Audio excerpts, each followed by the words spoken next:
Okay, welcome back everybody. Today we're going to finish our unit of classical form with a review of Sonata Rondo form. So we're going to start by talking about Sonata Rondo, kind of like we did with Rondo form by mapping it out, and then I will show you a couple examples and we'll put them on these charts. So to start with, let's note that Sonata Rondo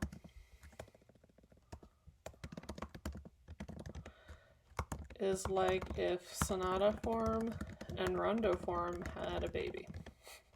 We're sort of going to take those two forms and squish them together, and some sections will start to overlap with others. So to start with, we get in an exposition, let me take a little room there, we have an exposition during which we have the A section of the rondo form, the main theme of the sonata form, followed by the transition, followed by a series of secondary themes. I'll just put X there because we don't know how many we would have. But a number of secondary themes, and all of that would happen within the exposition normally, right? But also that's the parts that are from the sonata. In the rondo form, we would have an A section, maybe a transition, and a B section. So A lines up with the main theme, and B lines up with the secondary theme, or subordinate theme, depending on which kind of terminology you prefer. Unlike in a sonata, typical sonata, then we would have in this form a retransition and a restatement of A. That will be A number 2. So this is really A number 1. And then after we have had that ends our exposition. And in the sonata form, the next thing you would expect is a development, and that is what we get. So the development of the sonata corresponds to this section C of a rondo form. I'll take some, I'll use the paint to kind of like draw some lines between some of those in a minute. Section C lines up with the development, in which case we might, as we would in a sonata, also have a core, not a subscript core, just a core, sequences, etc., the way that you would expect to see in a development. And we're probably going to end that section with some kind of standing on the dominant, followed by, of course, well, in the sonata that would be the end, but in a rondo form then we might also have a retransition, and that might kind of line up with the standing on the dominant. So it will sort of depend on the piece. You know that these things are optional, but they are pretty typical because it helps us get back from whatever key B was in back to the key that A needs to be in. Okay, so then in the sonata rondo, or in our sonata, then we would expect a recap. And indeed that's what we get in the form of A3. So we get that main theme again, we get the transition back again, we get the subordinate theme, however many there were, usually aligning with a return of B. So you could think of this as B number 1, and this is B number 2. And then usually one more A that could be A4, and that corresponds to something more like a coda, and so it's a little bit optional. So that's sort of how these sonata terms and these rondo terms kind of map onto each other. Of course, not every single thing is going to fit the mold quite like this, but I think you get the idea.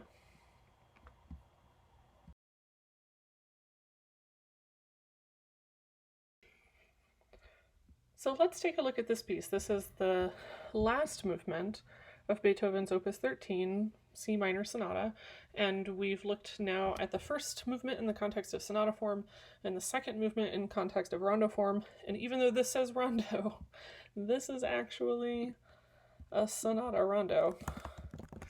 So let me just make this a tad smaller, and I'm going to line it up next to the word rondo so that it looks like we're being a little bit more thorough. So anyway, this is actually a Sonata Rondo, and that means that it's going to have this combination of things that go together here. And I want to just note, this is what we're doing. Beethoven, Opus 13, and C minor Sonata, the third movement. My dog is softly crying in the background, so hopefully that won't be a big deal.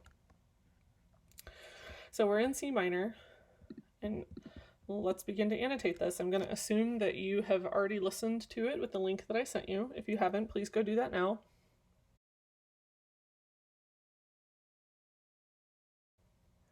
And when you come back, now we should be ready to add some annotations. There's a lot of things to keep track of in Sonata Rondo. So we start with the exposition. I'm just going to call it expo. And we then also, the first thing to happen inside the expo then is also going to be the A section, which maybe I'll put that here. And the main theme of the sonata.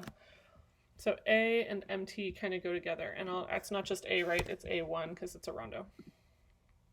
Okay, we looked at this in the context of a period on your sentence and period homework, and then I think that took us up to just right here, just those first bars. And so we want to notice just that the second half, this consequent, just repeats itself. And we get to this spot where we also have a perfect authentic cadence, and then what you might call just a little kind of codetta or extension, because here's our real pack to close off A. That's the pack that's going to end the A section. And so that means what comes next, you might have already expected, is the transition. And in this case, it is not fused with B. It is going to be doing its own thing. So we get a transition that immediately seems to move to the relative. So we are already moving toward the key of 3. You can see that it actually moves us toward this statement in E flat major, a little bit more lyrical. So here's the beginning of B, which I'm going to make bigger. And B coincides with the subordinate theme, and I'll just tell you that there's more than one. So we're going to label this one number 1.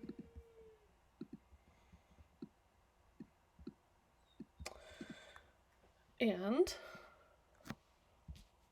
it starts to kind of move along.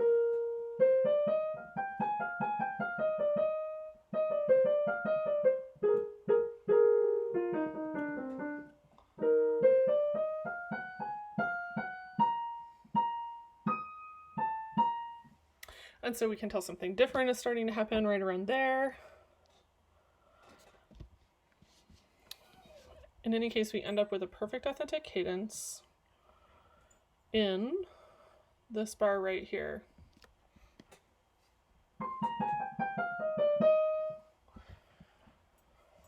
So here's our perfect authentic cadence in the key of 3.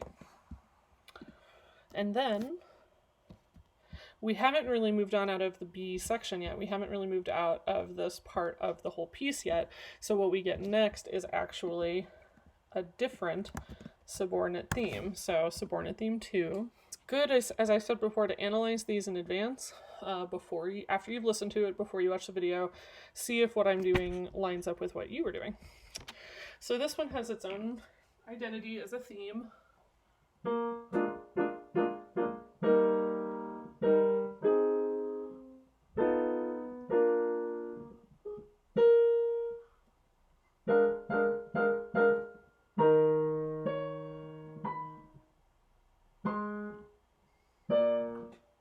And then this fast.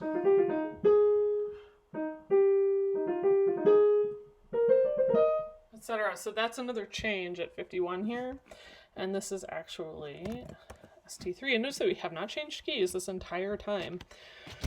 Each of these has a perfect authentic cadence to close it out. There's the pack in 3 for ST1.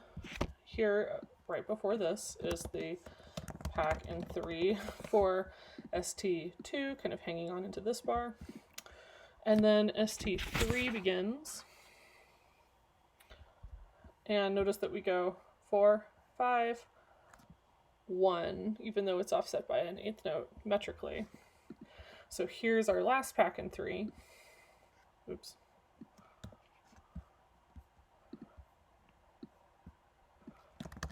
To end ST3, or at least to kind of make it have a way of closing off. It kind of extends, repeats a little bit of its material, and then here we begin a retransition into the end of this section.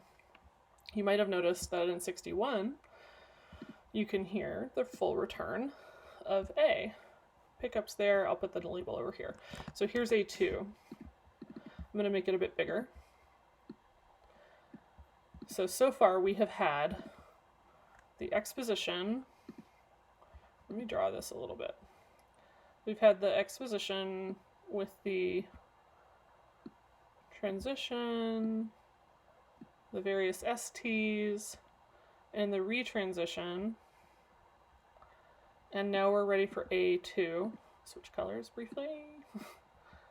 So there's A doing its thing. And just sort of like try to draw where the A's are doing their thing. To pay attention to that. So, and maybe B will be my, or blue will be my Sonata color. So we've done all of that, we've had our full exposition, and we're going to state A2 again, which, as you know, sounds like the main theme, so that's going to kind of come back. So here's A2, sounds like the main theme, we get pretty much the whole thing back. There is the pack in 1 to end this section. We go directly, without a transition, into C, which I'm going to put after its little pickup. Here's C, which is also the same as the development.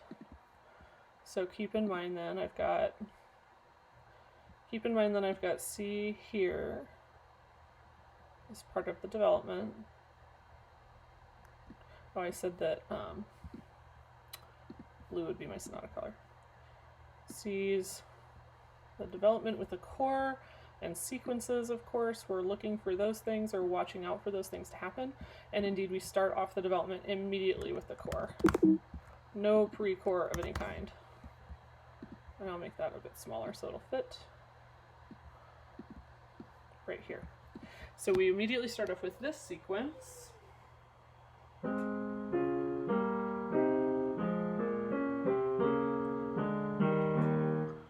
And then, of course, variations on that. We get that copied a couple of times. And that sequence is the only sequence that happens inside this core. It's very prolonged. It takes a really long time to get stated all the times that it's going to appear. And then notice that we have a sort of textural change here that's pointing out that something new is going on. And then if you'll notice, this is basically alternating between a 5 and what looks like a cadential 6/4 leading to 5 a whole bunch of times. So at this point we get a retransition, and that is accompanied by standing on the dominant. It sets up almost like a half cadence in the home key. So very long standing on the dominant and retransition, but then if you'll notice at 120 we get a return of A. So here is A3, and if you notice over here, A3 coincides with the recap. Yep, that's fine. So here's our recap. Main theme, transition, various secondary themes, and coda. That's what we can expect to have happen here. So here's A3. Let me make that a little bigger.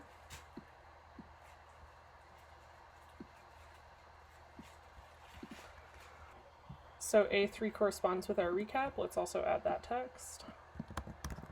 Nice and big. Let's add the main theme label. because that's what's happening here. And then we're waiting for that to close with a pack, of course. And here's where it does that, right? Our pack back in the home key, right here. And then instead of the transition that we had before, notice that this is new.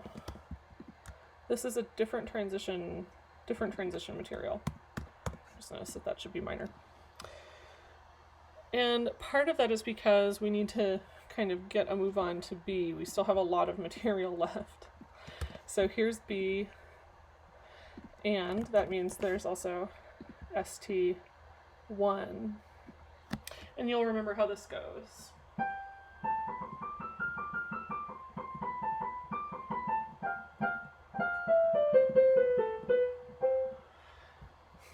And notice also that we've moved into the relative major key here. I'll just put that like that.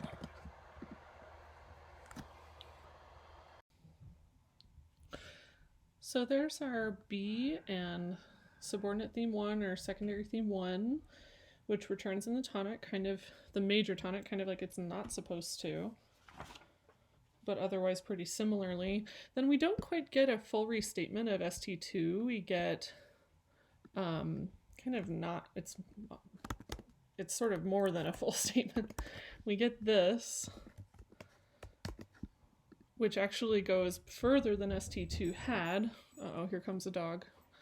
We get more than ST2. It's sort of expanded and turned into the thing that leads to an abrupt beginning of the return of the A section for a fourth time, which is also the coda. So then, instead of a normal ending for that, we get this that looks like ST3 here. And, I'm sorry, my dog is going nuts. It sort of comes back in the wrong order in that case, but Beethoven was known for doing things like that in his recapitulations, like having things show up in the coda that maybe didn't come back.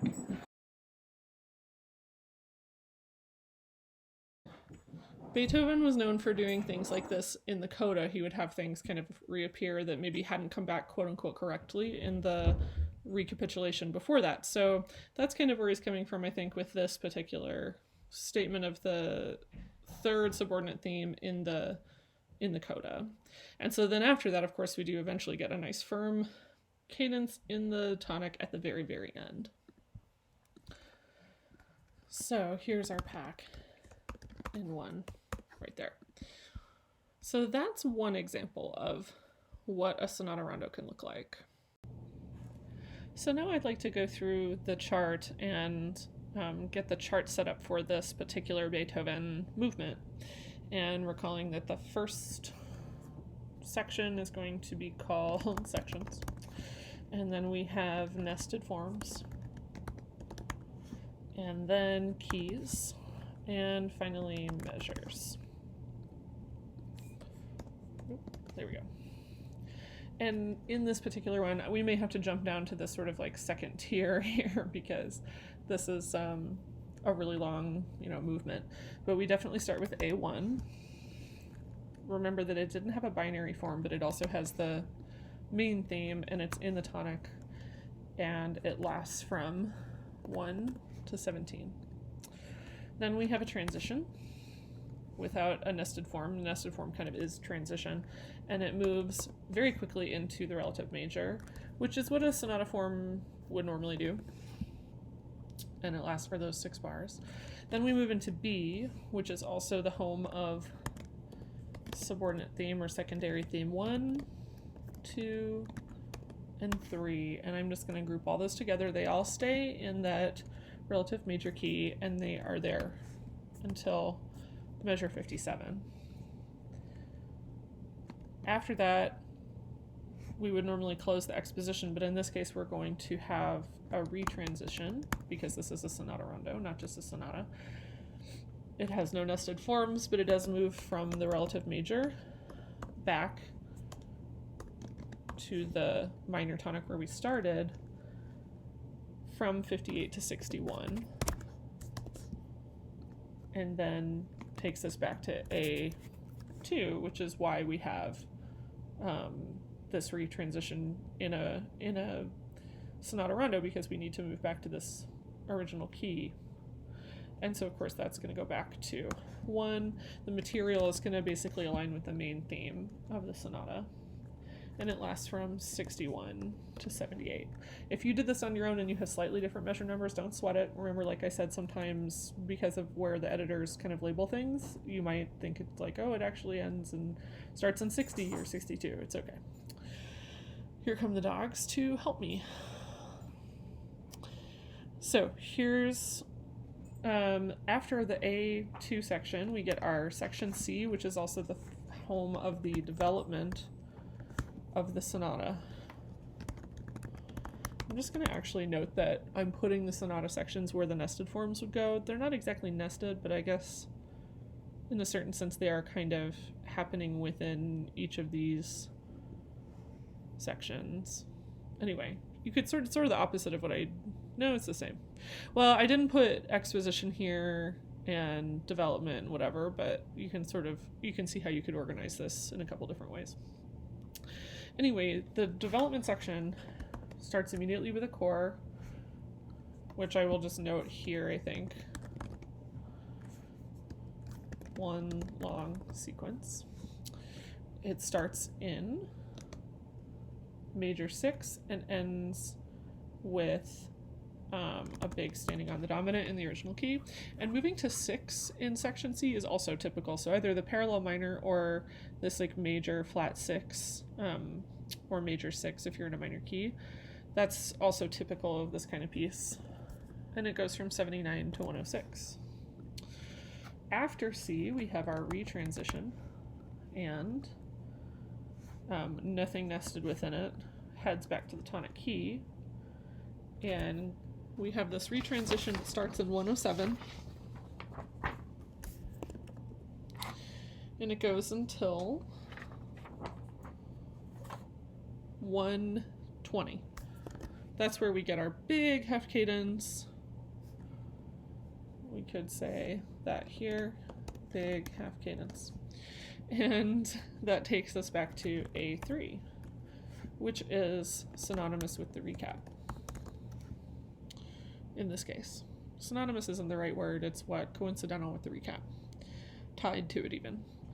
And here, of course, we're going to get the main theme again, because that's what's first in the recap. Then we're going to have a transition again, and no nested forms within that, but not the same one from the exposition. I think it's worth noting.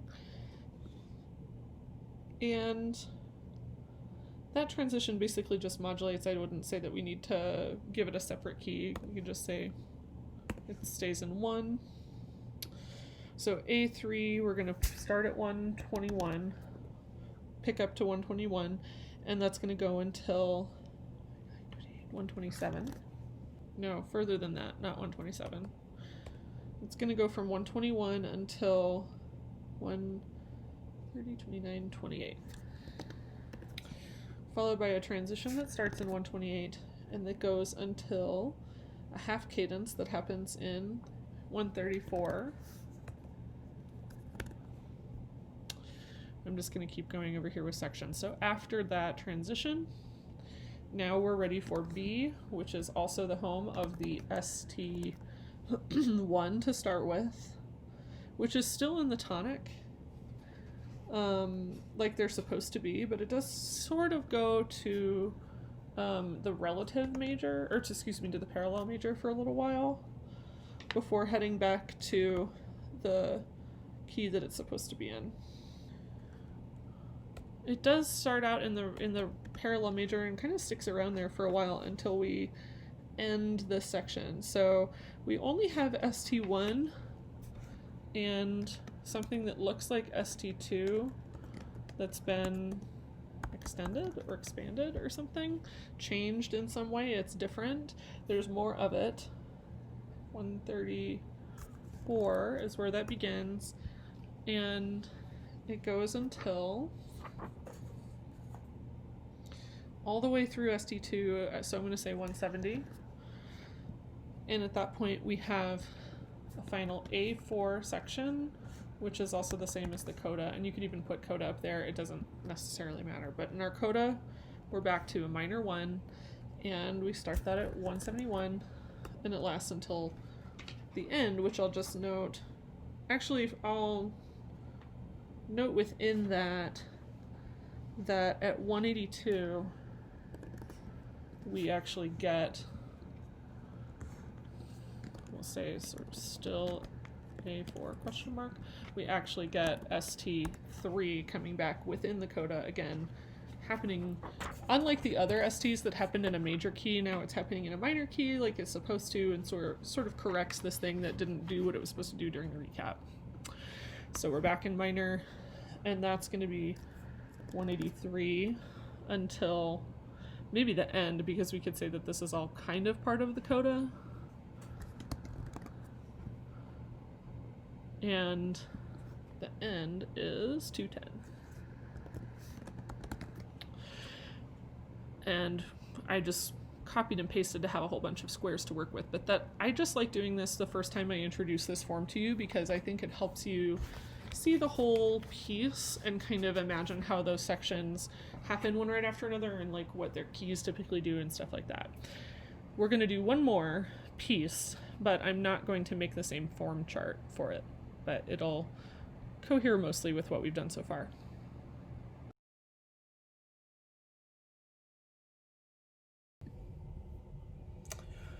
So here we are with this Mozart K333.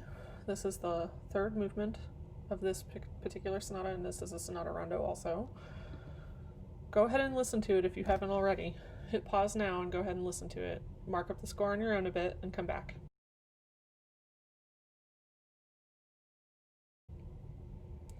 Okay, and I'm going to assume that now you have heard this piece before. Here we are with A. Our A section, and because this is a Sonata Rondo, it is also the main theme section. We could analyze this first bit as a period or sentence, and if you want to review that concept before the upcoming midterm, then you have my blessing. Other than that, aside from that, the end of the main theme happens right about here. We get this really nice, perfect authentic cadence in the tonic key. And the beginning of the next section, which is our transition. And it's a really distinct sounding transition that's different from what happened before. So this is like a little bit less, it still has a lot of show-offy silliness like the previous one did, or playfulness maybe is a word that I mean. Like, when I say silly, I don't mean in a bad way, I just mean playful. Anyway, I think this piece still has a lot of those elements, but it also follows a more regular pattern, you might say. So here's our transition. And we're going to end this transition with a half cadence in the original key still. But now that sets up this arrival of the B section, including the the subordinate theme. So if we go back, I think you can hear each of these really distinctly.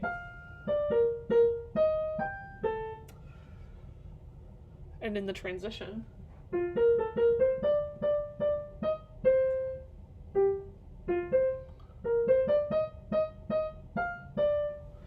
And then in the B section,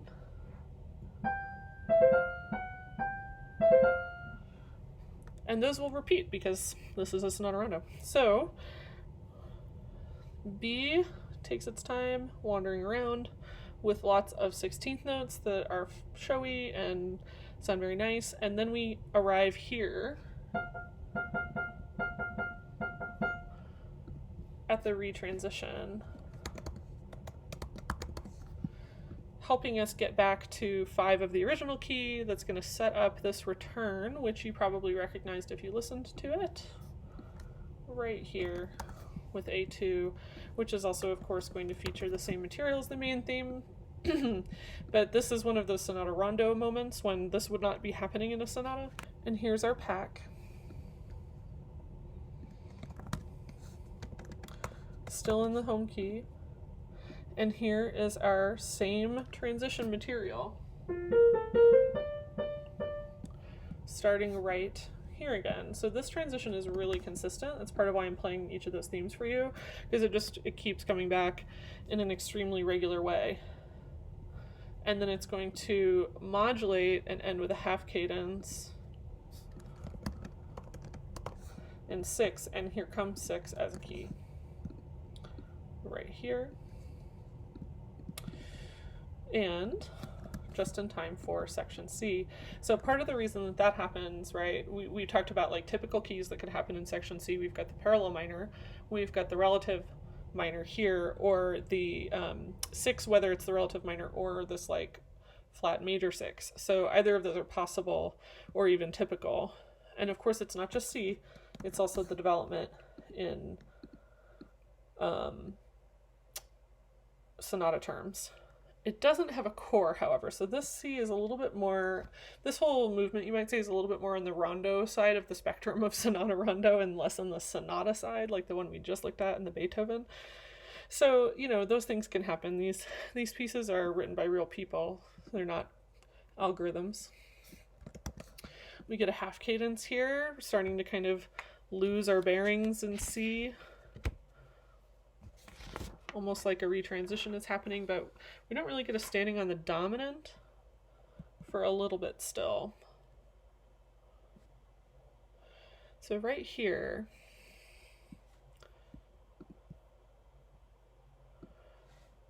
notice that we get F, F, F, and then. So that's a really clear sign that this is the beginning of the standing on the dominant, which is also a retransition. And that's taking us back to, of course, if I just play a little bit of the retransition.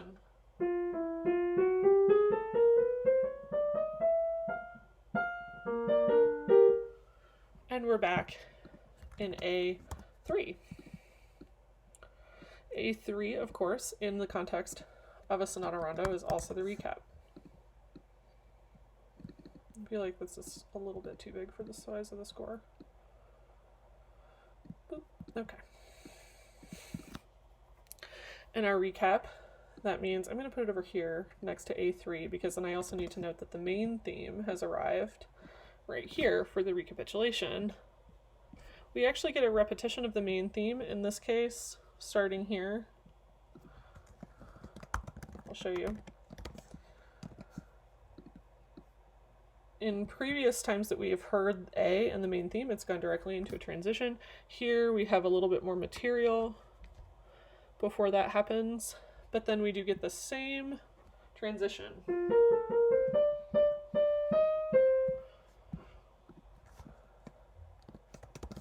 So here's our transition starting right there. The same one that you have heard before.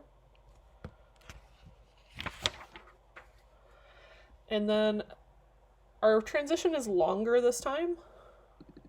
So I'll just note that next to my label, longer in the recap. Not always the case, but also not unusual for that to be the case, because we're not transitioning to the same place that we were before. The subordinate theme or the secondary theme doesn't need to be in a different key, so we don't have the same kind of job for that section to do. And then, so we have all of these 16th notes, but notice that underneath those 16th notes,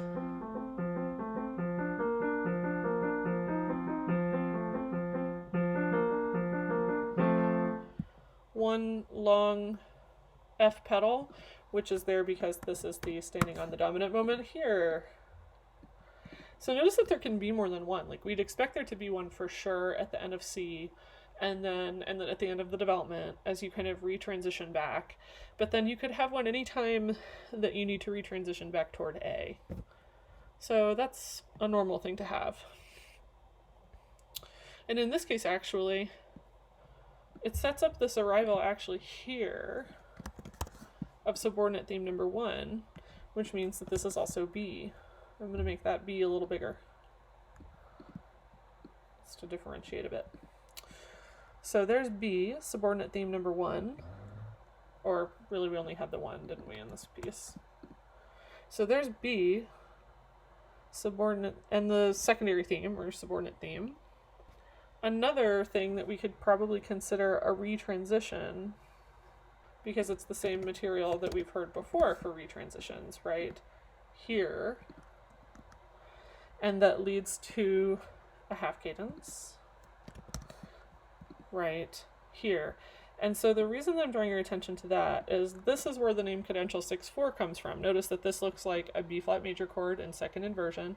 So it's setting up the pianist now to do this cadenza, leading to what seems like it should just be another A, but it's not. And it gives this wonderful chance for the pianist to play something improvised, or to play this and make it sound like it's been improvised, and perhaps the composer played it originally and that's why it sounded like that. As you can see, there's a lot of these coming, these 16th notes, and in this moment we're really ready to retransition back for either, a coda or a final statement of A, or both. And that's where we go. So we have a retransition in a big 5, taking us here to A4, which is, in this case, also the coda. Those two terms go together. And so the coda takes us all the way through the end of the piece at the end of this page. I think it would be helpful for you to try making your own chart like this kind, but for this one on your own, to see if you can kind of account for all those details. And you might have to do a little harmonic analysis to fill in this space here with the keys. Notice that I'm not going into tons of detail, but I am noting keys maybe where things cadence and stuff like that. So if you do that and you want to show me your chart, you could send it to me, or you could put it in the discussion, or we can look at it together. It's up to you, but I think that'd be really good practice. So that is all for Sonata Rondo, and that's the end of our classical form unit. I'll be back with more next week. Bye for now.